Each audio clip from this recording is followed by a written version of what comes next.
Hello Steelers, and welcome to another bench report hobby update. This one is obviously coming to you on a Sunday morning, and I'll just tell you basically what I've been up to for the last week or so in this. One quick thing to say is I've noticed that a lot of people who do watch these videos, and all my videos, aren't subscribed to the channel, so please hit that subscribe button, and also if you want to as well, you can hit that little bell button next to it and it'll tell you when any of my videos go live. It's a little alert thing, so it's worthwhile doing, because even if you've seen a couple of my videos, YouTube will always push them to you, but they'll generally be older ones, so you might not see some of the newer stuff if you're not subscribed. So just hit that subscribe button, it helps the channel out. You know, it's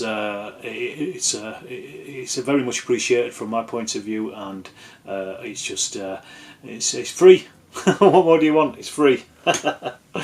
So yeah, so this week has seen me starting to paint a little bit more. This week I've managed to get quite a lot more shifted of stuff that I was working on previously. Last weekend, you may remember, I was talking about I was finishing off some videos that I've been working on.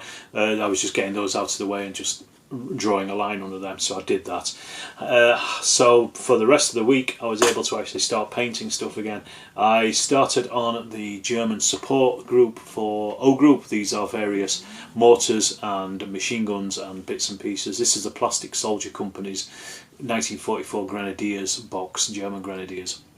Very nice box, lots of stuff in there, plenty of mortars, although I did put the large mortars bases upside down on the first two, but you know, who notices. But I also did a sniper as well as part of those, a couple of flamethrowers and a couple of single mounted flamethrowers as well for things like chain of command. Just a good mix. So I just went through the entire box and just did everything. I thought, that's it, it's done then, I don't have to think about it anymore. I also as well started work on the Soviet company. You may remember last week I got I did a box opening for them for the Soviets for Battlefront.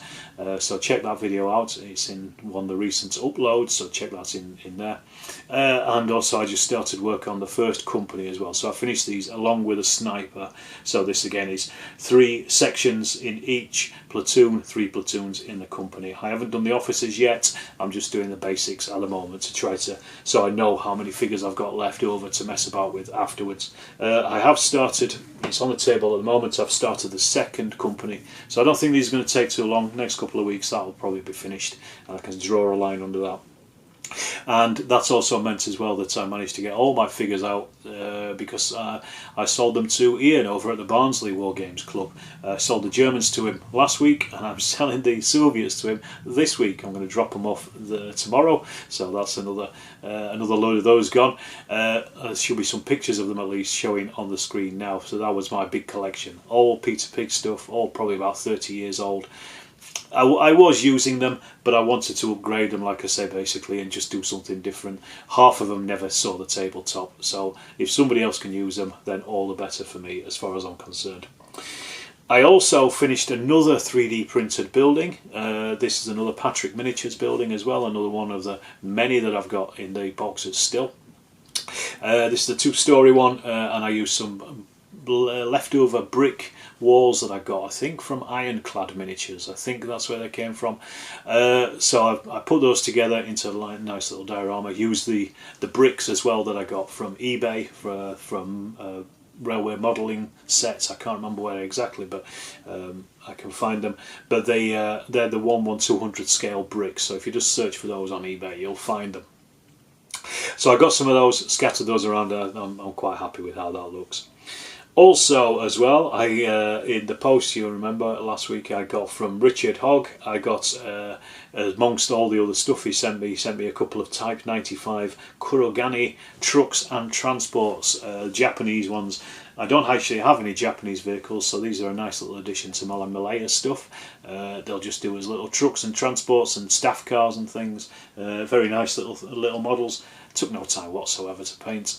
These I painted in Japanese uniform and then just ink washed them in Agrax and then dry brushed them. No, sorry, in Null, then I dry brushed them, I think in buff or something, and did a slightly lighter tone on the tarpaulins.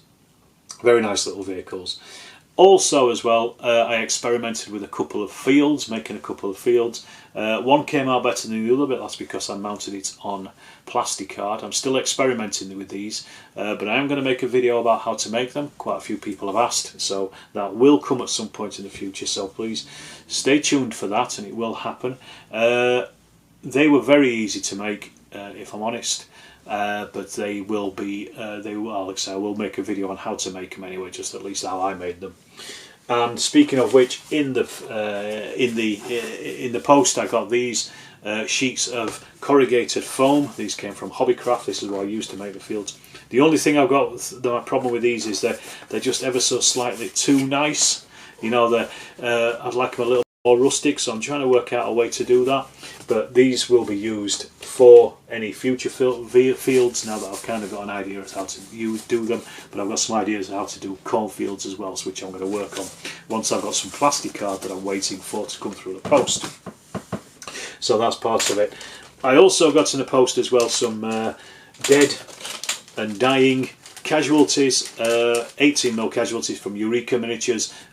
So these are for sharp practice. I've just got some British and French just to scatter around the tabletop while I'm playing sharp practice, because I noticed that people like Travis over at Tabletop CP had done so, and it looks good as well. I just think it's quite nice. So I'm going to do that and just have a few casualties marking about. They won't take very long to paint up, but they're at the back of the queue at the moment. So apart from that, that's all I got in the post this week. Not really bought a great deal, saved a bit of money. However, over at the club I played a game of Spearhead. It's the first time I've played it with Paul. It was a fictional encounter between French and British forces in 1940. Not the usual route I go down, as you know. I like to be a little bit more historical, but it was good to try the rules out. They are pretty old school, I've got to say. I enjoyed it, but what I don't like, and I think I probably mentioned this before, is the ability to move everything in a turn. And I don't. And in Spearhead, you can move everything in a turn, and that's probably the thing that I didn't like the most about it, is the fact that apart from things that are pinned, everything gets a go. But apart from that, pretty simple game. You know, you hit on a 4-up, there's minuses depending on cover or whatever, and you work your way down a list of firing priorities, which I quite liked. So I thought that was quite a good way of doing things, because then you're forced into fighting in a particular way, or playing at least in a particular way. You know, artillery first, then stationary troops, or whatever it is. I can't remember off the top of my head, but it's nice if you know what's coming. You can get things set in the right place for it. So yeah, I mean, Artie Cunliffe wrote Crossfire, which is a classic, great old game. So I expected good things, or at least reasonable things, from Spearhead, and I got them. But yes, apart from the whole, you know, you're able to move everything, I thought it was a pretty reasonable game. If you put something like the O Group orders into it, and also the hesitant companies and things, I think that would really spice it up a bit. But then, to be fair, you're probably playing O Group at that point. Also, this weekend as well, I recorded a sharp practice game as well, Brunswickers versus French. I've not played sharp practice for such a long time, and I wanted to get it on the table. Last time I played was at the club, and this is probably months ago now. So I've done a video report of it. Obviously that's not going to come out for a little while, but do keep an eye out. It will be coming out at some point in future, so stay tuned for that. And then later on today, I will be playing a game of O Group with the lads from the Barnsley club as well. So I'm going to pop over there. They're setting up a game for me to have a bash at, and we're going to be playing O Group. So I'm looking forward to that, because the guys have played it a few times and they're all enthusiastic about it. So that's always good to have on board, isn't it? Right, I think that's pretty much it really this week. A pretty shorter one than last week, much shorter one. Do head over to the Storm of Steel Facebook page and group. Give the page a like and join the group, and show us some pictures of some of the stuff you've done as well.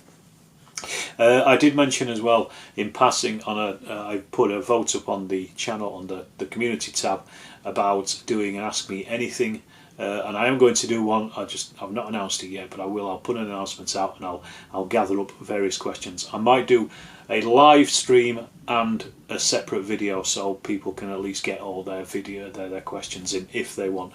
It depends how many questions come in. If there's only 3 questions, it might just be a short video. But we'll see. So I'll leave it at that. As I said at the start, you can help the channel by checking out the Patreon, by checking out Ko-fi, and also by checking out channel memberships, and you do get some little bonuses for doing that, and I will leave it at that. No more pressure. I shall see you in the next Hobby Update bench report.